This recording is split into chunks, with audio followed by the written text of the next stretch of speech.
Samantha. I'm so excited to be talking to you in this capacity. We've the chance to work together a lot, so I get to see your face, but I get to interview you, and I'm so excited. Thanks for being here. Thanks, Ashley. Happy to be here. So, can you tell listeners from your perspective, what is the work that you do? Because it is so amazing, so helpful. I'm so glad we were connected, but I always love people to say, what is the work that you do?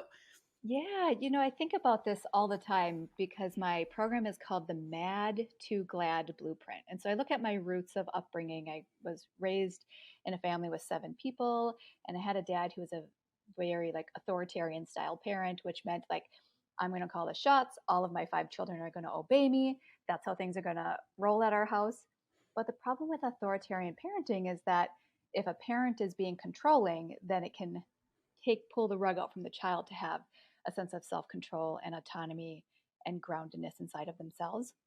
So when I think about my own journey of overcoming childhood or growing into an adult and a mother myself, I I know that there have been moments where I've looked back at childhood and I've recognized the anxiety I had as a teenager. I would Hmm. black out before high school and got diagnosed with a social anxiety disorder, which like not an issue anymore.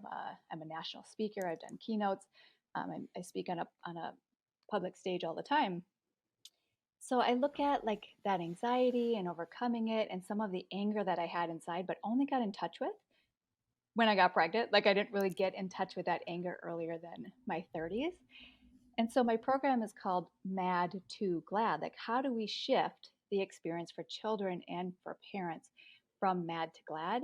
And that's really the work that I do. Like, if you want to enjoy parenting instead of feeling exhausted, I like to give people a plan on how to make parenting better. I resonate with this so much, and I like feel really relieved that you say that shift started when you were pregnant. That was my experience too. Like I didn't want kids. I talk about this on the show all the time. I did not want kids. I was so adamant that like we're never having children, and I was so afraid of having kids because I mean there's a lot of reasons, but like it was just so fear-based until I started, actually like made the decision to have kids. That's when my life I truly got so much better, and I'm so happy that I like overcame that fear, and that doesn't make it any less hard. It's still very challenging. I would love for you to talk about what it feels like or what it looks like even to have a parenting relationship, to have a role as a parent that feels really enjoyable. Like you talk about, what does it look like on the other side to enjoy this experience?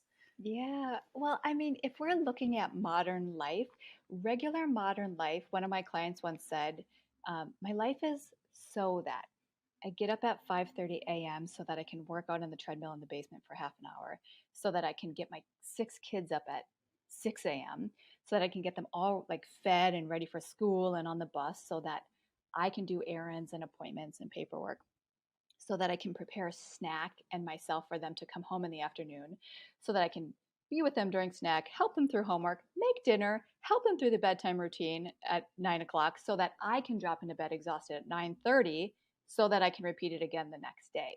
Mm-hmm. So, if we're really living in this culture of let me get all the tasks done so that after that list is done, now I'm drawing my flow chart with my hands here. Like if I'm going from being a parent in modern life and I'm looking at these tasks and trying to get these done and saying like, and then when I'm done, I'll go to this task down here, which is the connection or the attachment or the bonding with my child. Parenting is going to feel really um, not enjoyable Yeah. because there are too many things going on. And so, some of what's influenced the work that I do and the way that I live my life as a parent is a book called Simplicity Parenting. Mm-hmm. How do I do less? And this comes from the life coaching field as well. This like similar theme of if you want to say yes to something, like if you want to say yes to enjoying parenting and enjoying family life, what are you going to say no to? Mm-hmm. And so my husband and I really live our lives by that. We know that we love leadership. Both of us are entrepreneurs. We know that we love nature and we know that we love crunchy things. And you don't usually see like crunchy granola. We don't have a television at home. We leave our ringer off in the afternoon and the evening when we're with our kiddo. I make a lot of whole food, so you don't always see like entrepreneur. This lady's a public speaker, and they do sugar cleanses twice a year, and I just did a liver cleanse, and my kid is 2.5 and he's had sugar 3 times, which I can do that because I only have one kid. It's much harder when you have more than one. We get that. We get that. I'm jealous. But we set our values and then we say, so what do we say no to? I say no to um, seeing clients after 5 p.m. Central Time. Yeah. I say no to certain events that don't fit my family schedule. When my kid was under the age of 2, I said no to leaving him with family members who wanted to babysit because he was really sensitive and he felt scared and he needed a Mhm. quiet environment. And so I know what my values are. I know that feeling happy and feeling healthy and spending special time in family is really important to myself and my husband. And so we create that space, and there's a lot of missing out on other things. I don't do the 4 o'clock happy hour networking with women business owners or some of these groups that I'm in because I want to go home and play with my toddler. Mm-hmm. And you said it right there. I want to go home and be with my child, right? Like that's what you want to do. And sometimes, for another person, let's say like the things that I want to do. I want to collapse on the couch at the end of the day and I want to read for like an hour or two. Like that is such a luxurious thing I want to do. And by making some of the choices to say no to things during the day, I'm able to do that in connection with being there with my kids for the evening routine, like knowing what you want to do and being able to prioritize that makes this that much more enjoyable. And I think it's tough sometimes to figure out like where to give and take, right? Like when you work with clients, especially with children that require a lot of energy, which I mean all kids do, right? Like let's be honest. Some Require a lot require of a little energy. less, but yes, I True. get what you're saying. You have Or spirited children, so they spirited. do. Yeah. And I have 3, right? Like how do we make that decision about what we want or like where we say yes and no? And I guess that's like it's a little bit of a out there question, but like I still struggle with this. Like where do I say no? Yeah, yeah, I get that. And I was just thinking about how I work 3 days a week, and my work days are 7 hours on a good day because there's commute time with the nannies at the house, and Mhm. I lose half an hour of getting to work and coming back from work. I don't lose it. I get to listen to stuff in the car, but it's not like 8 hours of time on my computer. It's very clearly 7 hours. And so I think about how when I'm done with my workday, I'm like, oh, I'm teaching this class starting in May, and I'm so excited to talk about things like the power of a mother and like this emotional stuff that I want to journal on and send out email newsletters and interview other cool people. And there are times where it's just like, yeah, I have this ambition, and at the end of the workday, I feel really excited to keep working, but I don't. I go home and I relieve the nanny and then I focus on my kiddo. And there are certainly days where I'm in that gray space of transition. And I'm like, oh, I'm thinking about this and I'm not as present because I like that ambition part of me wants to Mhm. really come to fruition. Mhm. And I just recognize it like, okay, yeah, you want to accomplish more. So every once in a while, like I might add in a Saturday, take away from family day, in order to do some more writing or in order to do some more speaking, but that's a couple of times a year, and I'm just aware that that wrestling occurs Mhm. of the Yeah, it ambition ebbs and the and desire. flows a little. Yeah, Yeah. it's not always so black and white like you said. It's gray at times. Mhm. That feels good. I agree. And Mhm. being ambitious, you actually told me one time that when children see their parents strive, it's one of the, I don't know exactly what the quote was, but like that's one of the best things that we can do for them is to strive, to be working at something. And when you have that ambition to be quote unquote succeeding in life and reaching for goals, they see that and they get excited about that just like us. What was it that you actually said like around the striving? Yeah, it was there was a study that said kids don't need parents to be perfect. They need to see them striving to do better. Mhm. And it's the striving that helps children realize like, oh, there's longing and there's desire and there's mistakes and it's not all hunky dory, that there can be murky areas where you feel unhappy. Like, yeah, perfectionism isn't a thing, but seeing parents strive and in a lot of families, and I don't remember if you and I talked about the specific, you and I didn't actually, because in a lot of families, it's striving to remain calm. And I know that you and Mm-hmm. John really practice staying calm. So it's like if parents are used to losing it and they're feeling really at the end of their rope, if kids see them striving to repair, they see them striving to breathe and to do better, that's what they need, not parents to just be perfect. Mm-hmm. Because we're not even close. Like that's the beauty of it all. Okay, actually, this leads me to my next question. This idea of remaining calm and mirroring to our children what we want to see back from them is something that I've learned from you. And like, I know this stuff. I talk manifestation all the time on this show, teach yogas, like all of this is like part of the conversation. And yet in practice, was I applying that to my life with my children? The fact that like what I output, they also receive from me? Not really. Like I wasn't really realizing how much that played into our family dynamic. So we learned, we worked through, okay, mirror neurons, like how can I show up in the way that I want to so that they can absorb that? Can you talk a little bit about how that works with parents and like even what it is? Like I'm describing mirror neurons, but you're better at putting it together. Yeah, I'm happy to. Thank you. I think you had a good start there.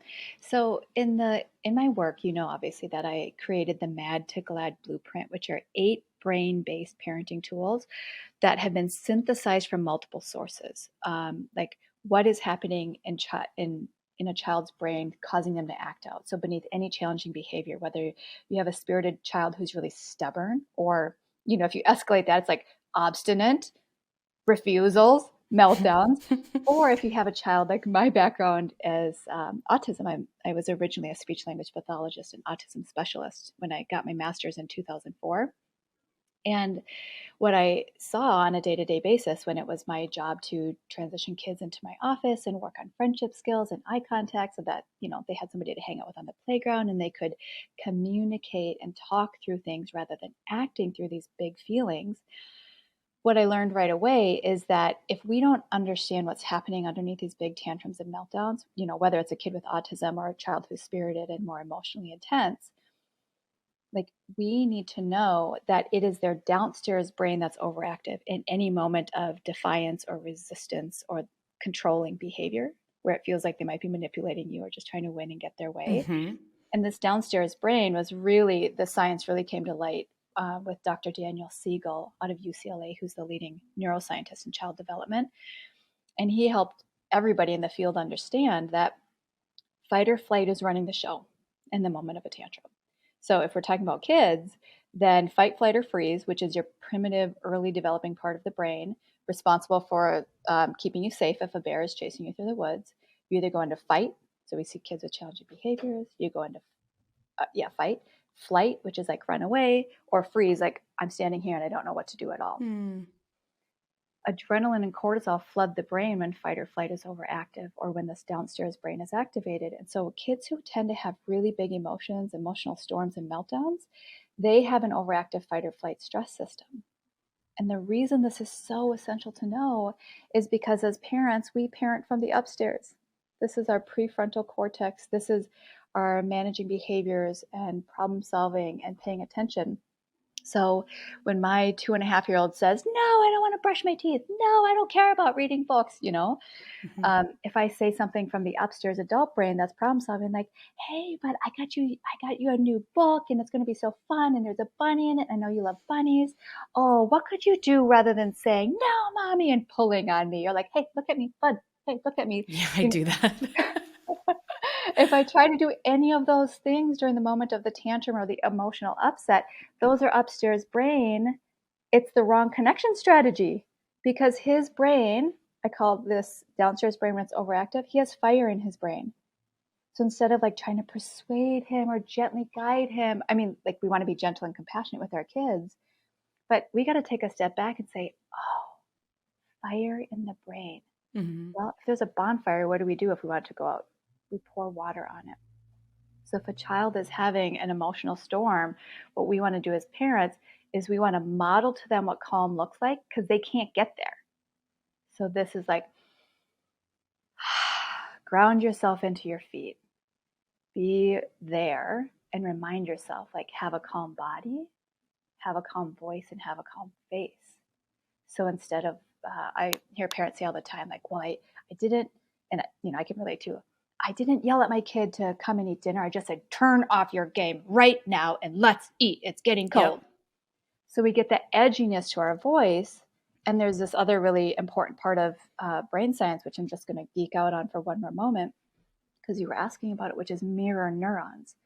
So if your kid has fire in the brain and you're matching them with edginess and irritation, and you're like geared up anticipating a fight, their mirror neurons are going to reflect the state you're in. So they're going to have adrenaline and cortisol just from witnessing it in the environment around them. And so Dr. Daniel Siegel says the brain becomes what it is most exposed to. Mm-hmm. So if you're like just barely holding yourself together and you're clomping around the house and you're not yelling, but you are feeling edgy and irritated and unhappy, you might have a moody child who's clinging and whining and complaining about things. And this isn't a judgment on parents. Like, with parenting, we can go into the shame spiral really quickly. And I'm speaking of these moments not because I have a camera in other people's houses. It's because I have a camera in my own house. And I've been doing this work for 19 years. So what you want to understand with mirror neurons is that if you want to influence your child to feeling happy so that you can enjoy the experience of parenting, are you modeling relaxed body language? Maybe not in the moment of fire. Yes, I want you to get there in those moments. But like my client who was a marathoner, and he's like, my 6-year-old is always just like, Dad, I want to do something. Dad, entertain me, when he's working out on his treadmill, prepping for a marathon for 2.5 hours. He's like, I have to like constantly get off and get her art supplies and turn the show and do this and interact with her. And I said, hang on a sec, Rob, how do you model relaxation at home? And he goes, oh, I don't think she's ever seen me relax. So So mirror neurons work two ways. Like number one, we're like a mirror to our kids, and they see us and they're going to reflect the state that we're in. And then to offer us parents grace if we're like, oh my gosh, my child is edgy and irritable all the time. What came first, the chicken or the egg? Like, I think my kid was irritable before I was irritable. I had pretty good self-care. So mirror neurons are your kid's going to impact your mirror neurons too. So if you don't have things like a rhythm for your day so that you can navigate it smoothly without meltdowns, so that your kids know what to expect. If your kid's slow to warm up in the morning and you don't have bonding time before you ask them to do things like eat and brush their teeth and get ready for the day, if you don't meet some of those psychological needs of children, they're going to be grumpy and irritable and reflect that back to you. So you're going to be geared up, and like my shoulders always crunch up on my neck and my neck gets really tense. Your fight or flight system is going to get activated too. So if you're a parent who tends to be comfortable with conflict and you're like, don't talk back to me. If your child is reflecting state because you're not sure how to help them feel content and comfortable in their own skin or the daily life of just childhood, then the fire in your brain will be triggered. And so you're either going to fight them back, and then that's going to keep escalating and building off of each other. You're going to go into, what's the other one? Fight, flight. You're going to go into flee mode. Like, I just got to get out of here. And you go hide in the bathroom and lock the door for a little bit, which, there's moments we need that. Or there's freeze mode, which looks like me probably at the breakfast table where I'm just like, I'm just done talking. Like, I can't keep responding to this. So back to your original point and question that you were bringing up. When it comes to creating a happy family, when you know what are the things that calm children's fire, how do you take care of yourself? What are the things that are fire starters? So things like walking around edgy yourself is going to trigger their mirror neurons. If you're overworked, if you're living in the world of so that, if you don't have relaxation in your everyday life, it's just going to be a big old mirror. The family dynamic is a big old mirror of that. It's like, so I was this weekend, we were traveling and I was looking around, and like traveling with kids, as we all know, is one, it's a privilege. Like, I'm so grateful to be able to go anywhere with my family, God bless. And it is very challenging. It's like, it's so tough. One of the toughest things that I can do. I was looking around the airport and there were so many moms and dads too. I noticed moms more specifically that just looked so stressed. Like, you could just see it in their body, their faces. holding their kid's hand, walking through the airport, making sure no one's not is going to snatch them. It's just like so chaotic. And it helped me to remember, I have to like loosen up. I'm going to put a smile on my face, and I might not be feeling it exactly in this moment, but like they're feeling this too. And like relax. It was such a moment of like, oh man, I don't even realize where I'm holding this tension. And that's why I like talking about these things on this show, about our practices, things that we can do to nourish ourselves. Because like you said, our kids notice that. That's why we go to yoga, so that when they have a temper tantrum at Target, we can use our tools, take a breath, and hold space for them and be there. But I think something that I really appreciated from our time working together is that like this has been a pretty slow process. It's not like you told me one day, hey, Ashley, you need to stay calm. And I was calm. It was like, it's taken a lot of time and a lot of practice, and we still mess it up all the time. What are some things that like, just some really, really simple tools that parents can do to tap into that calm? Like we've talked a little bit about breath. We've talked a little bit about, all like the tools that you've given are so simple, yet they help so much. Do you mind sharing just one or two of those? Yeah, what helps us calm? I think about attending a parent toddler preschool class, and in the parenting circle at the end of this class, she was guiding us to take 4 breaths. And I still do that in my parenting practice, where I'm like, it's not just like one breath. It's like, can I take 4 breaths? And I share a mantra with you and all the families I work with, that I know I already mentioned, but I'll say it again. It's when I'm taking my 4 breaths, I'm remembering and doing a quick body scan, because I don't have time to do a whole yoga nidra and relax every muscle in my body. It's like calm body, calm voice, and calm face. The other thing that can help us feel calm is to tune into, what am I afraid of? Like I know we've talked about that quite a bit. Like, okay, so if you feel like you're parenting in a way that's edgy or not as present, or for other people who might like grab their kid's hand too hard, or whatever it is that parents share with me, it's like, so what are you thinking in that moment? What are you afraid of? And I think about when I want to get my kiddo to eat, what am I afraid of? Well, I'm afraid of when he was 2 weeks old and he'd dropped in weight from the 86th percentile to the 10th percentile from the day he was born until 2 weeks later, because of milk extraction challenges and food sensitivities to my milk and donor milk. Like, oh, so when I want him to sit at the table, I'm like, why are you running around? You got to eat more food. It's like, oh, I'm scared. I'm scared of that. I'm scared that you're not going to gain weight and that you're not going to thrive. Is that relevant right now? No. Do I have to keep working on that? Yeah. I have an appointment with my homeopath, next month, to keep talking about these things that I'm afraid of. The other thing for self-care is, or like what can help us show up in a way where we're doing well by our child, is we got to know what it feels like to overcorrect children, so that you as an adult know what it feels like for your child. So can I take us through a little experiment? Please, yes. Okay. I don't know that we've done this. So it's called the no exercise. So everybody who's listening, I'm going to say a variation on the word no for like 30 seconds. If your kid's in the room, it's not going to be too well, it might be a little alarming, so turn your volume down. I'm not going to yell at you. If you're able to close your eyes and you feel safe doing that, then please do. And just notice what happens in your body when you're listening to my voice.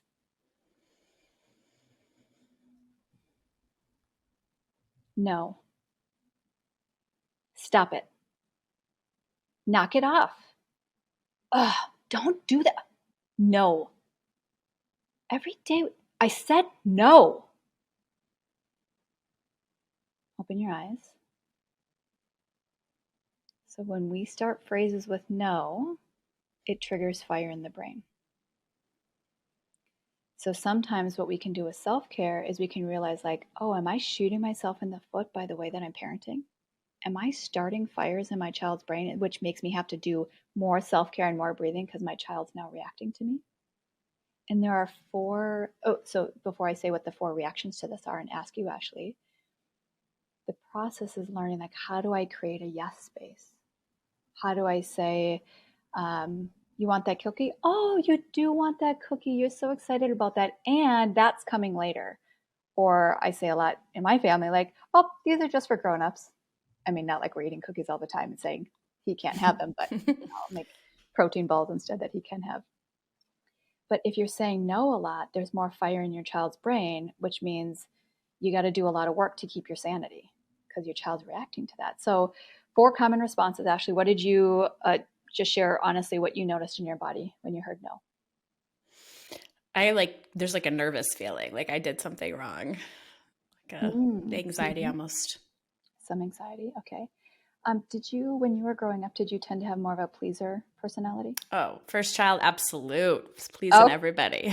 okay, good. I just know to ask that. It was my guess, but I ask sometimes in case I'm wrong.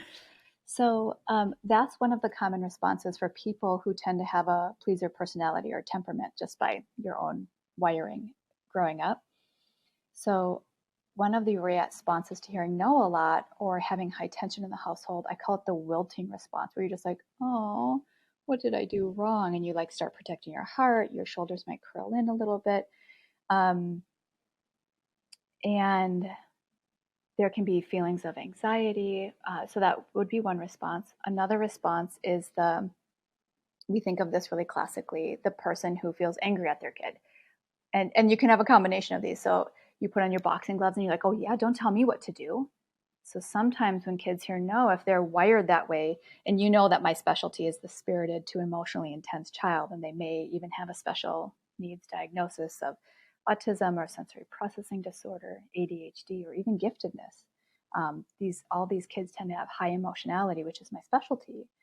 And so if we trigger that fight response, it also has this retaliation effect where they're like, I might listen now, but I'm going to get back at you later, like they're keeping score.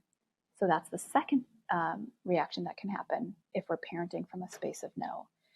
A third potential is that kids will tune you out and they're just like, whatever, not listening. So if parents tell me my kids ignore me, they don't listen, I have to yell, I have to say it 10 times, there's a few things I explore. Like how well are you following through when you give them instruction? Have they learned to tune you out because you just like walk away because you're busy doing other things and multitasking? Or they're used to hearing no a lot, so they just tune you out. And we think of this often with teenagers. Oh, the teenager's just saying whatever and not paying attention to me. But I remember when my twin nephews, who are now 12 or 3 years old, and we'd say, Henry, Asa, come and eat supper. And Henry would come running, and I'd go to Asa and I'd be like, Asa, come on, time to eat. Your brother's in the kitchen. And he'd just be like coloring,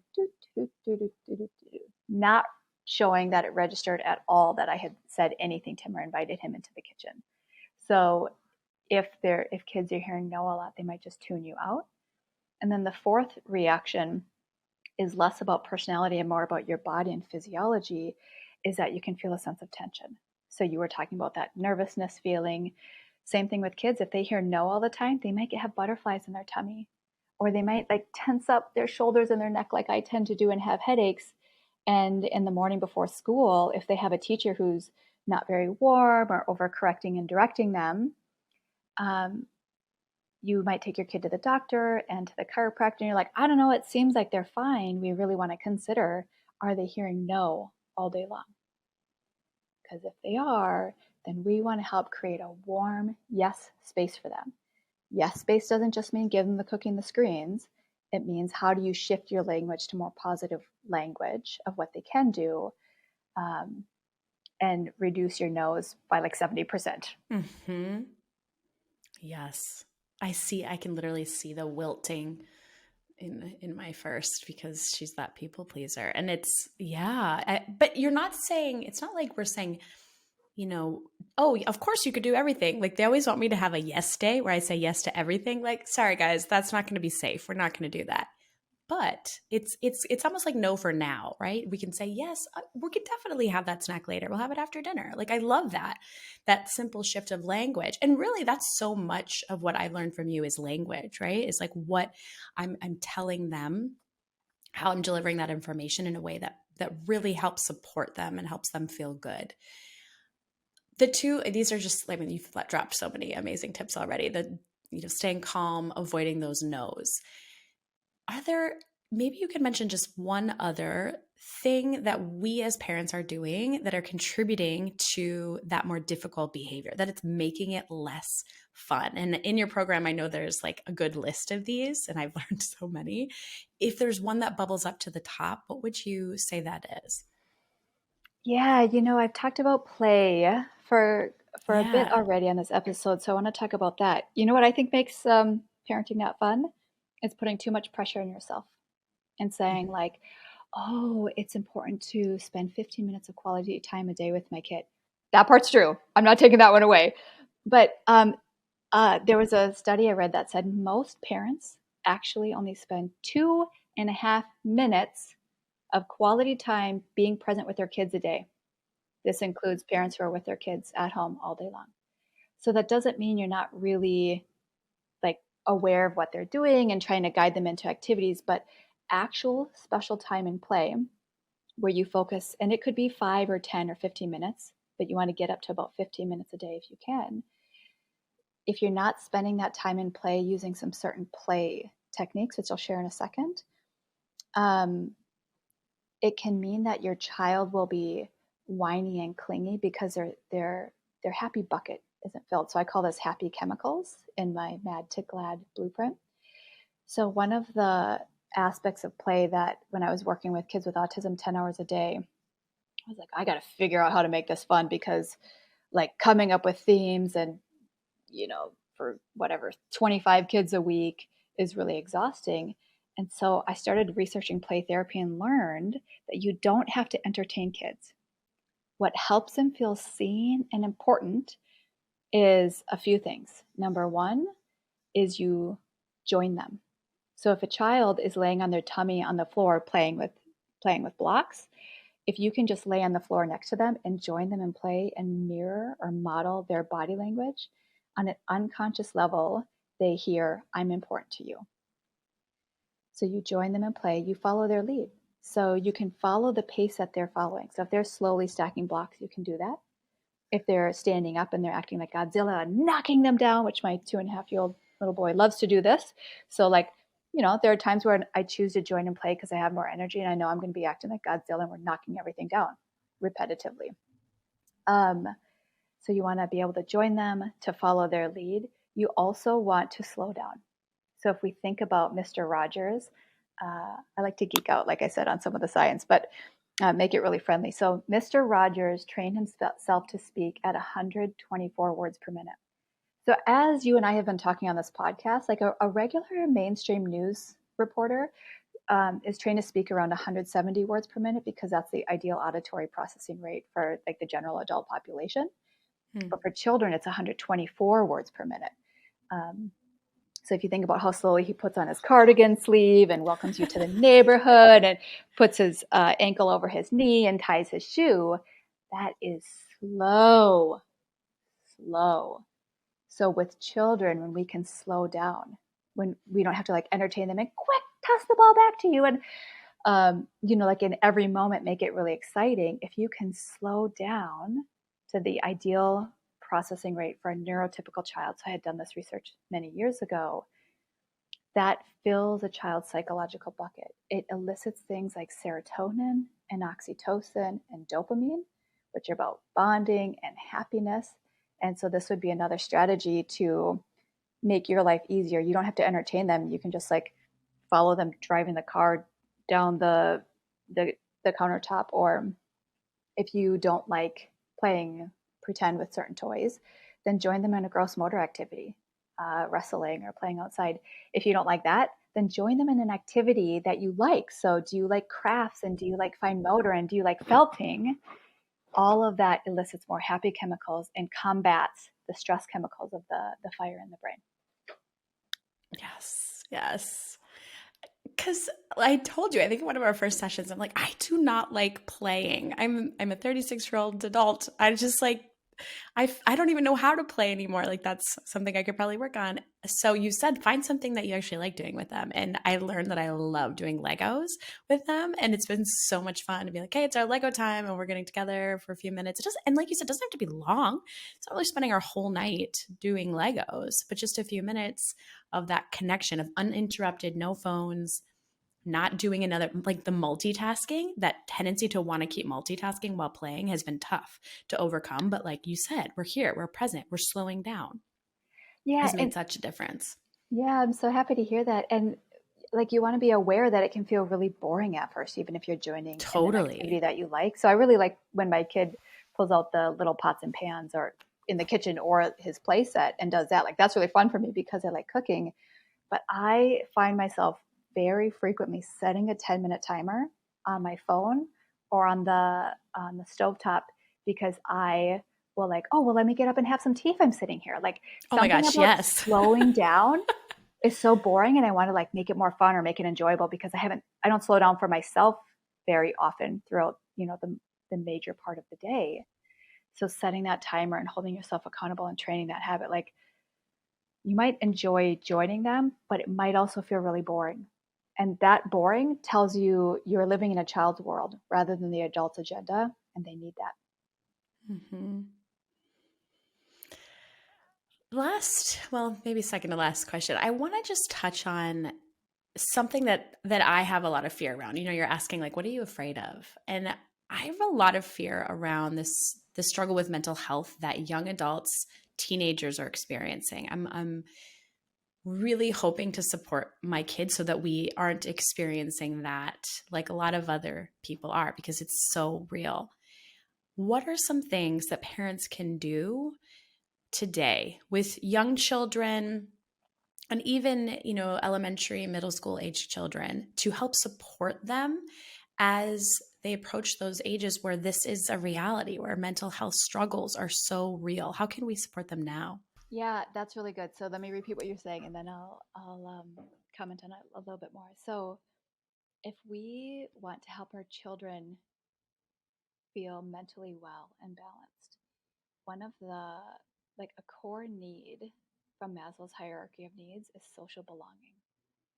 So if they can feel a sense of belonging with you in your home and it's not contentious and they have fun playing with parents and there's a good bond and it's enjoyable to sit down and have meals together or travel together or play outside and they're not just doing things alone and isolated, like I've got so much, parents have so much to do, so like kids, you go play, I'm going to do dishes, you go play. It's like nope, like find out when you can play with them because then they feel part of um, the family. They feel a sense of belonging, and that already, like that sense of connectedness, is really supportive of our own mental health and well being.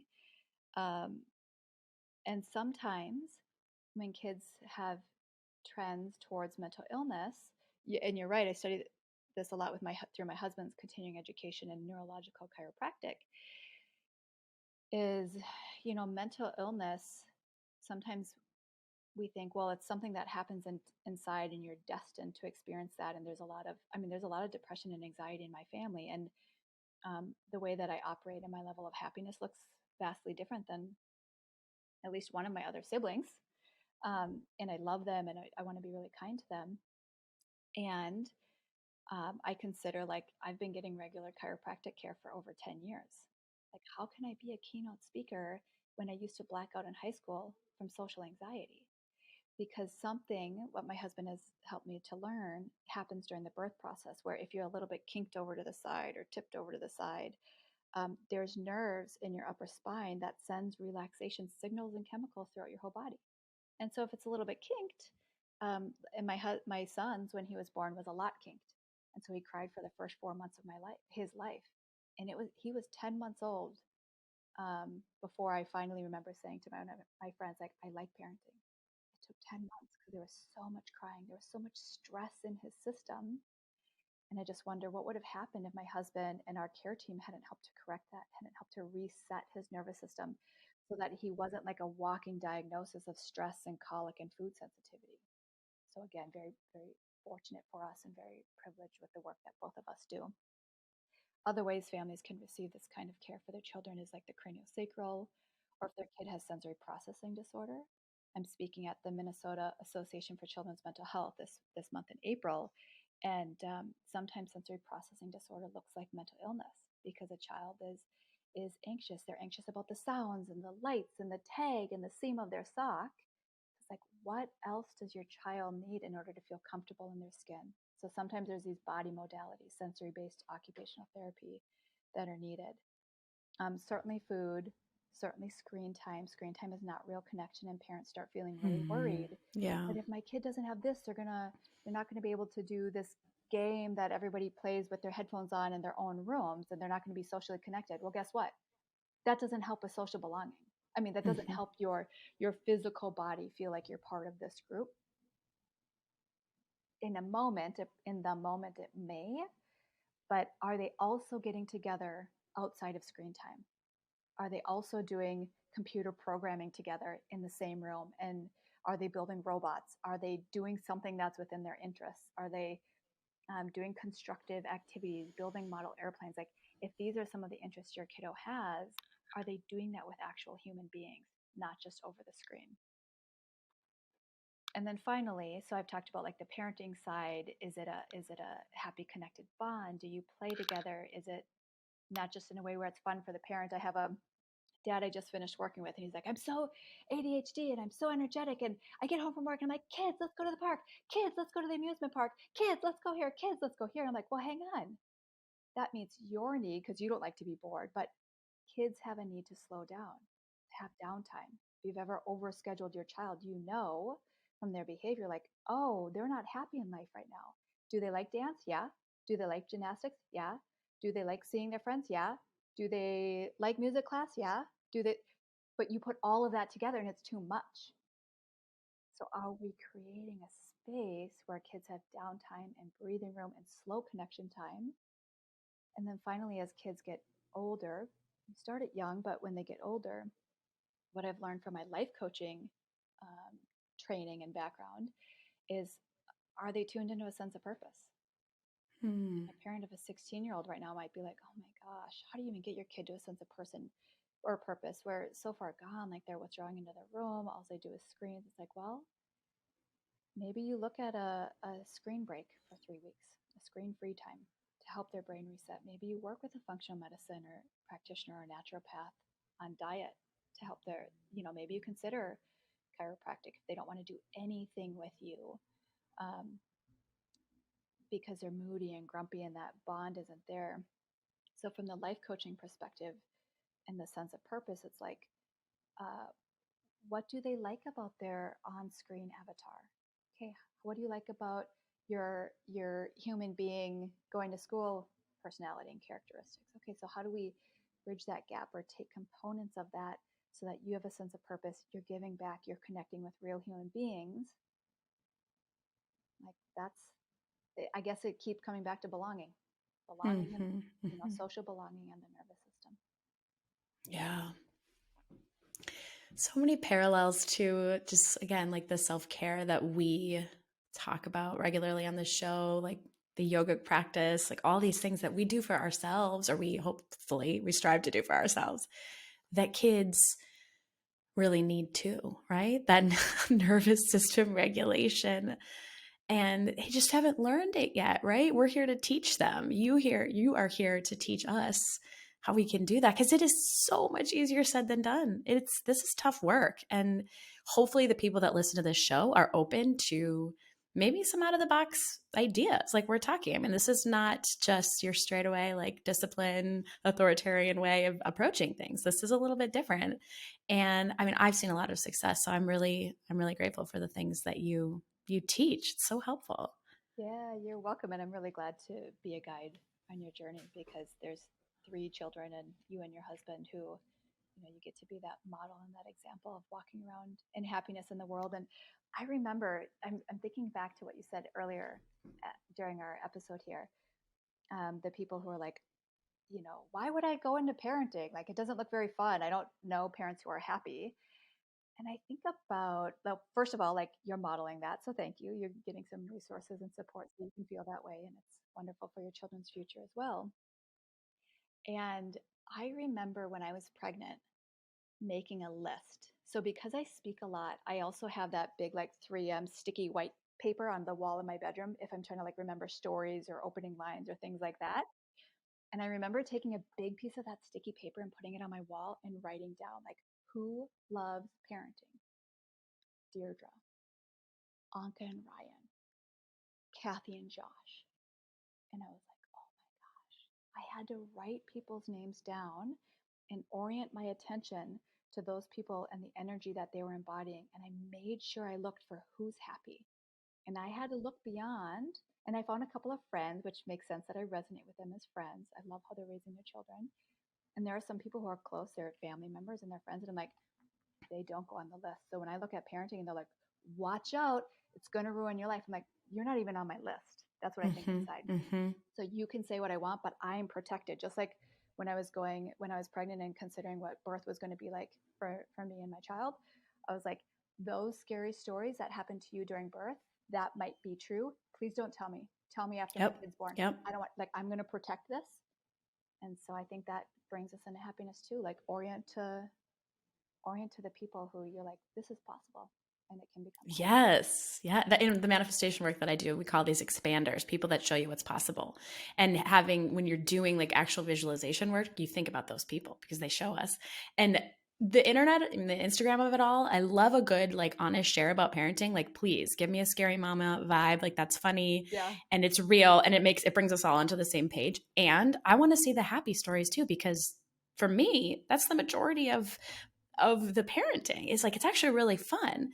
And I'm so glad that I chose to do this. So I'm actually going to do an episode on coming up on this earlier. I almost wish I would have done it earlier, like younger and more kids. And just like, this is so much fun from someone who literally did not want, and I don't really like kids. I've said this before. Like, I don't like kids. I like my kids.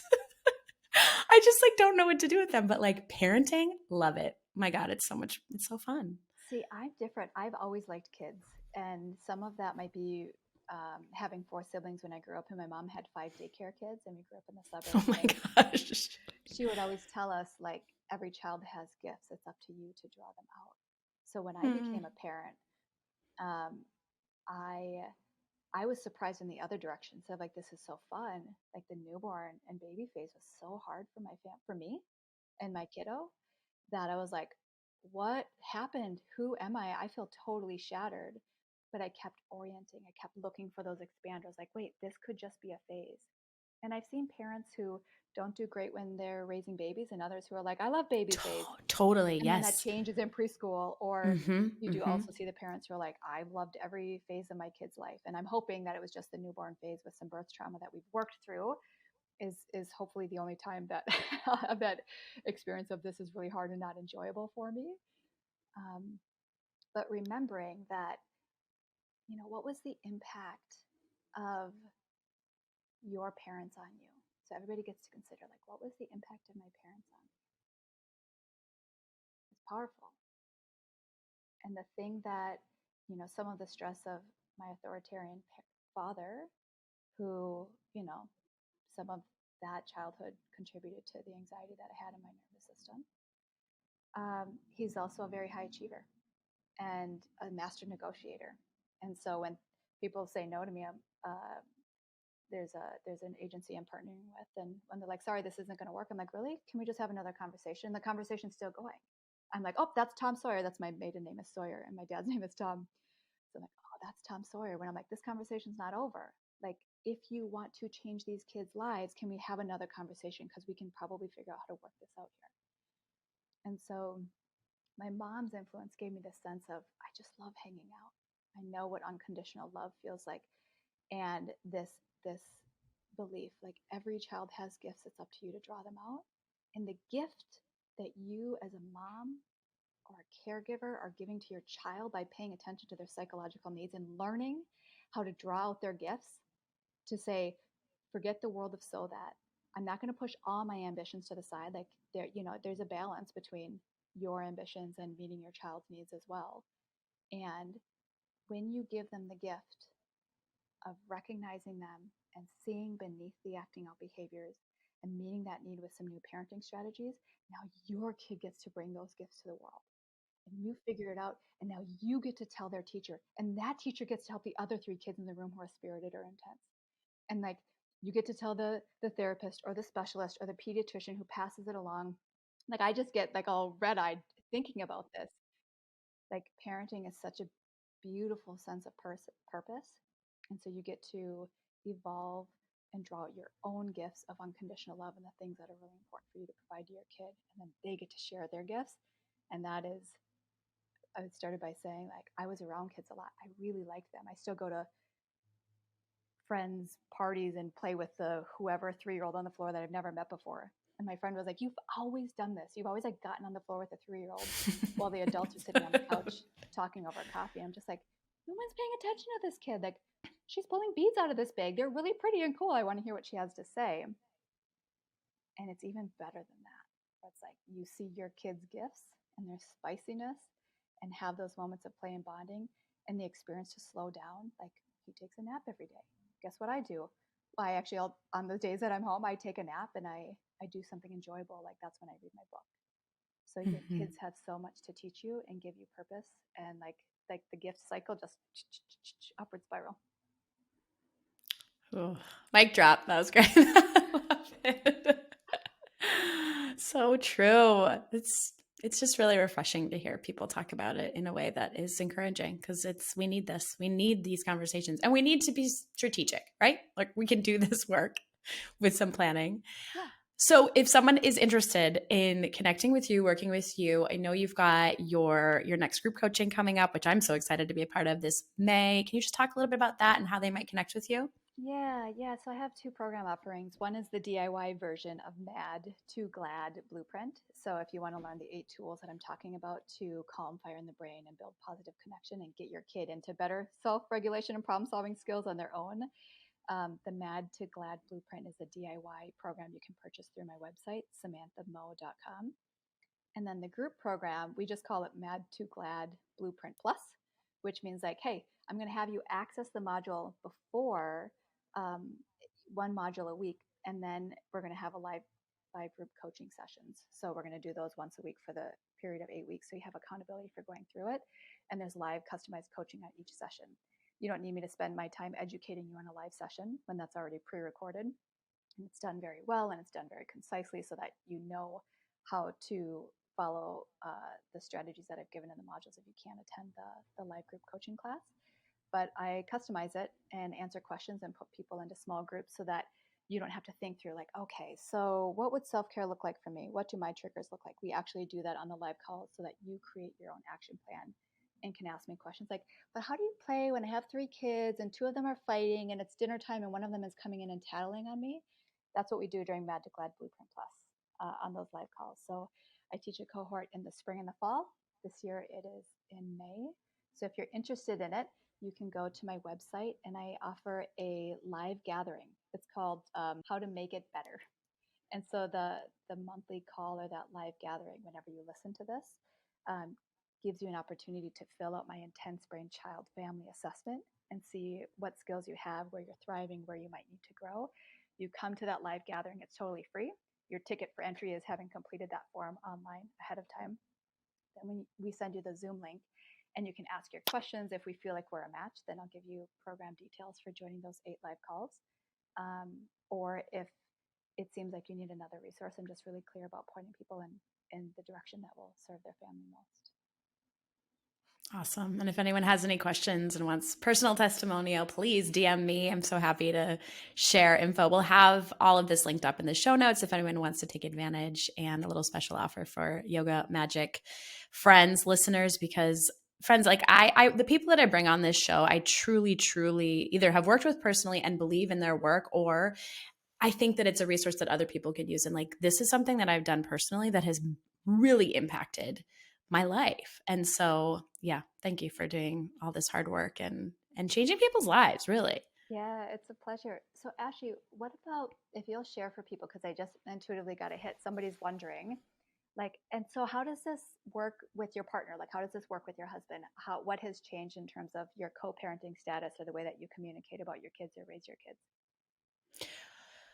Oh, there's so many. We could do a whole nother episode on this. That's so good. One of the things that we came to you in advance about was just like the differences in our children, specifically our 2 oldest, because our baby's we haven't figured her out just yet. And they're so different, and parenting them is different, right? And we want to support them both in unique ways. And we learned a lot about how to do that individually. And one of the things that we've talked a lot about that has helped specifically my partner and I is this idea of rhythm and what a rhythm feels like for our family. And when we have rest time and when we have connection time and when I'm at home with them on certain days of the week where it's just me and the kiddos at home all day, like what does that rhythm look like versus what's it like when we're together as a family, and like having that conversation, even going into a vacation, like what does rhythm look like when we're away, has been something that like we were sort of doing, but putting some structure to it has made a dramatic impact. My kids don't fight me at bedtime. They aren't kind of that like, low grade, crabby, annoyed, like angsty teen vibe anymore. They don't have that because they know what to expect. They know what's coming up. They know what's playtime and what's snack time and what's rest time and what's TV time. And because we have a newborn, it's been necessary because I need some of those moments of downtime and I don't feel frazzled about it anymore. So maybe we can give that soundbite as like a testimonial to everybody, but like truly that rhythm has just set us free to be able to enjoy every day. Beautiful. I love it. And the both of you showing up and getting on the same page and co-parenting, like having that vision and Absolutely. purpose together is so strengthening for your whole family's dynamic. Yeah. Yeah. Awesome. Well, thanks for your time, Samantha. And again, listeners, connect with her. So many great resources. I really highly recommend her work. And I thanks so much for your time. I appreciate it. Thanks, Ashley.